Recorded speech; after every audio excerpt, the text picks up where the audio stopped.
This is the 2022 Palm Springs Open, which is pretty close to where I actually live in Coachella Valley, and yes, that Coachella. Known for a ridiculously hot and loud music festival where everybody vomits and my neighborhood smells like weed for the next 3 weeks. The Coachella Valley didn't have a wargaming scene, at least not a particularly public one, where there was probably a shop back in the day. Actually, not probably, there was a shop back in the day, in the before times. But a certain plague, and since I don't know whether or not I can actually say the word of it anymore because that was a hot button topic on YouTube for a very long time, that plague kind of killed it. It killed actually every single bit of wargaming going on in the area at the time. As stupid as this is to say, like an Urgle in 40k, decay isn't the end. It can also bring life. Let's talk about my home for a little bit. Not the actual city I live in, but just the valley in general. Geographically, the Coachella Valley is in the ass end of nowhere. It's not Imperial Valley, but still. The only reason it became significant is because of Palm Springs being a sort of away home for famous Hollywood actors and celebrities. Frank Sinatra, Bob Hope, there's even a statue of Marilyn Monroe, as creepy as it is. The valley doesn't really have anything for people my age. At least it didn't for a very long time. I live in Southern California, where it's hot and it's shit, and the rent is ridiculous for what you get. When people think California, they think Los Angeles, San Diego, Sacramento, San Francisco, but not this. Oh God, not this. But enough about the valley for at least a little bit of time. Let's just talk about me for a little bit. At the time of recording this, I'm 27, and that's not going to get any better from here. I barely started to drive. I work a relatively, I wouldn't say easy job. It's complicated. It has a fair bit of struggles, but I'm not pulling my hair out, at least not anymore. In fact, I dare to say I kind of like it now. It might be the Stockholm Syndrome talking, but I'm not dreading going to it every single day anymore. This is probably getting a bit personal, but this is just to, like, I guess, explain who I am. I was born in a small town in Imperial Valley called Brawley, which I don't think has been in the news except for maybe one time. And I've only lived there for about 2 years before I started moving around and living in other smaller communities. I'm not a country boy. I live in California. I can't be a country boy by law. That's reserved for people who, like, at least have to be past the line where Montana ends up. I'm an introvert, and I don't particularly like living in a moderately big city like this. I like being alone. Sometimes I'm in a voice call with friends. Sometimes I'm not, just doing my own thing. If I ever left my room, it's because I was going out and doing chores or getting food or doing something for once in my life, which isn't particularly healthy, but that's just how I function for a very large majority of my life. For all my life, I struggled to express myself in some sort of artistic way. This isn't a boohoo, woe's me situation. Let me explain.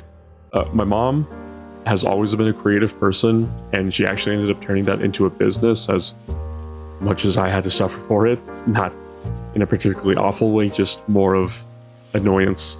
My father actually really loves playing music, and he got into building guitars after he retired, and even recently when I went to go visit him, he actually shared that passion with me a little bit, so I got to see more of, oh, he's not kind of just boring and somewhat brooding, he actually is a creative. And my brother, well, at least at some point, I don't know if he still does anymore, he draws, or drew, and I think at one point tried to figure out how to do animation, maybe even succeeded. I come from a family of creatives, but I myself am not creative.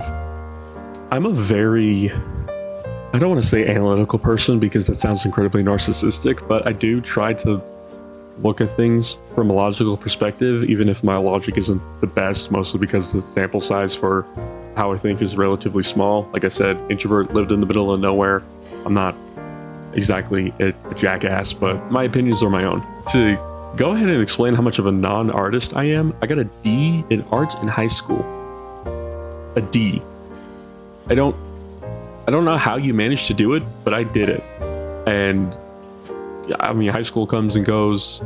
I have my first girlfriend. She breaks my heart. not that I was particularly the best person, but that's besides the point. Oh, I also went to college, completely flunked an entire year and set myself back a whole year. And it couldn't possibly get worse, right? I only have one more class before I can transfer. Hey, why does that calendar say 2020? Like I said, I don't know if the word here anymore is censored on YouTube, and I kind of want to try and get this video to be out there for once, but March 15th of 2020, and we all go into self-preservation mode. I wasn't worried. Don't get me wrong. As far as I know, I actually got sick with the stuff before we went into self-preservation mode. But goddamn, it was not a good time. I felt sad before in my life, as most of us do, but I didn't know what depression was at the time. And I'm weird. I need to have something in my life that gives me structure, either work, school, or something. Not like a project. I need something where I am required to get up and go do something. During that time, I was in debt, was broke. Obviously, I had no job because I was going to college, and I know some people can do the whole college work-life balance thing. First off, nobody can do it. You're lying. You're suffering. But this just wasn't for me. During lockdown, I got really, really depressed. There's only one time in my life where I actually felt sad or depressed, and I mean that's when I got broken up with, and I got broken up with on Valentine's Day. I'm just a bundle of trauma in one way or the other. Also, the funny thing about that is when I got broken up, one of my favorite games of all time came out, which was For Honor. Not the best game to binge play or get obsessed with, but it at least became a distraction, gave me something to do. And it was not a great time. Then I saw something, and it scraped my gaze before, but I never paid attention to it, at least not in the way I did now. If the Emperor had a text-to-speech device, specifically because I watched the entire series at this point, when why the fuck did they name him this? Kitten and Big E play a children's card game. What the fuck am I looking at? Like, some of this stuff looks familiar to me, but I can't tell why. That's the weird thing. Warhammer 40k has been one of those iconic franchises that didn't start in video games or movies, but plenty of people have explained Warhammer far better than I ever can. And to me, it was always weird sci-fi religious wars. I've always had 40k in my periphery just as like an influence on video games or other media I like, or hey, sometimes the media I like was actually a direct inspiration to some things that were happening in 40k. Like, I always knew what a tech priest was. I've never played a 40k game or the tabletop at this point. I've never read any of the books. I never engaged with the franchise to the point where, despite the fact that I watched videos of people playing 40k games, I still didn't know what 40k was. And then there were two things that got me into the hobby, and those were just nails in the coffin: Gaming Beaver and Midwinter Minis. Gaming Beaver is not somebody I would watch in a million years. I'm not into the whole dinosaurs are cool. I mean, they are cool, let's be real, but I'm not into dinosaurs like he is. And when he got into Warhammer during self-preservation mode, seeing someone's journey getting into the hobby was just incredibly interesting. I've never had a hobby. Like, video games were my quote-unquote hobby. They really weren't a hobby at the time. I was playing Overwatch, For Honor, just all competitive stuff, and it was a chore. And then I watched Midwinter Minis and his Sandstone Necrons video, which I think might still be his most viewed video on the channel, and wait, holy shit, this stuff is kind of like Lego. I like Lego. Wait, you can paint this shit? This was the outlet I needed. I can't draw. I can't create. But I can fill in the lines. I remember looking at a box of Necrons time and time again. I was looking at everything. I was looking at Lords, Triarch Praetorians, the Immortals, and Warriors. And originally, when I was getting into this hobby, I was going to get a Crypt deck because honestly, it was the coolest model. he's called some bullshit like the Technomancer or something now. He's always going to be the Cryptech to me. And at the time I was going to buy paint directly from GW, but fuck, Necrons look old. I couldn't explain why, but just looking at them, it's just like, why do these not look that good? This was before the 9th edition refresh on things like Warriors, and we got new Cryptechs like the Plasmancer and all that. God, they didn't look great. And I mean, hey, look, these Primaris look pretty cool. Why are they called Primaris? Aren't these Space Marines? Oh no, these are Space Marines. Primaris are newer. And I mean, hey, Primaris look way cooler than the old Marines. The old Marines looked awful, but why don't the Necrons look cool like the Primaris? Fuck, these blades look crazy. I can't paint that shit. Look at that. Maybe I could just tough it out, just paint it like metal. I don't really want to get Space Marines. They're new, but like, I don't know. I'll just keep looking. I remember Tech Priests. Do Tech Priests have an army? I remember watching someone, Mandalore Gaming, still watching, frankly, and he said Tech Priests work with the Guard, Adeptus Mechanicus. I mean, they're probably old too, if they're as old as any other 40k army, and let's just... Oh no. I genuinely believe this is the best designed army of all time. And now that I've been in the hobby since 2020, I can definitely say they are the most well-designed models in the entire army. Between Mechanicus and now the Skaven refresh for Age of Sigmar, this is actually just the peak of GW design. I mean, just look at these guys. The Tech Priests are creepy. This guy's fat. Who the hell is this guy? Call? Oh my, how am I gonna paint that? I'm just never gonna paint that. The detail in this army is genuinely insane, and the art direction, it's crazy, going between both just like steam or like diesel punk and just monk. I don't know, just monastic living. I don't know how to explain this. Like, some of the cult units are just crazy, and oh, that Start Collecting box has a lot of things that I like.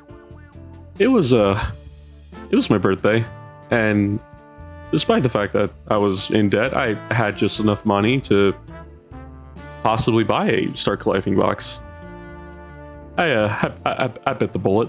I didn't know when I was ever gonna get money again, but you know, I bit the bullet.